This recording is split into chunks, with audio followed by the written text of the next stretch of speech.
Buongiorno e ben ritrovati con il TG Flash di New Sicilia. Di seguito i titoli più importanti della mattina. In apertura il sequestro di 3 milioni di euro effettuato dalla DIA nei confronti di 10 persone. Tra questi spicca il nome di Salvatore Giuliano, capo dell'omonimo clan che opera tra Pachino e Portopalo e che è da sempre legato al clan Cappello di Catania. Rimaniamo in tema di evasione fiscale, ma ci spostiamo a Caltanissetta, dove la Finanza ha eseguito 2 provvedimenti di confisca a carico di 2 imprenditori ritenuti responsabili anche di appropriazione indebita. La Procura di Catania ha presentato l'atto d'appello contro l'assoluzione di Mario Ciancio Sanfilippo, l'imprenditore ed editore di 92 anni. A firmare la richiesta l'aggiunto Agatas Antonocito. Ciancio lo scorso 26 gennaio era stato assolto perché il fatto non sussiste. La Procura aveva chiesto la condanna a 12 anni di carcere e la confisca dei beni che gli erano stati dissequestrati.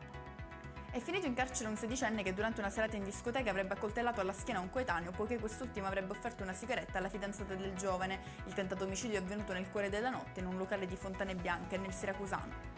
È in chiusura un incidente stradale avvenuto a Costronovo di Sicilia, nel Palermitano, a scontrarsi un furgone portavalori e 2 auto. Il bilancio è di 5 feriti, una coppia di anziani coniugi, una donna di 54 anni e 2 guardie giurate. E con questo è tutto, prossimo appuntamento più tardi alle 19:30. Grazie per averci seguito, buon proseguimento di giornata.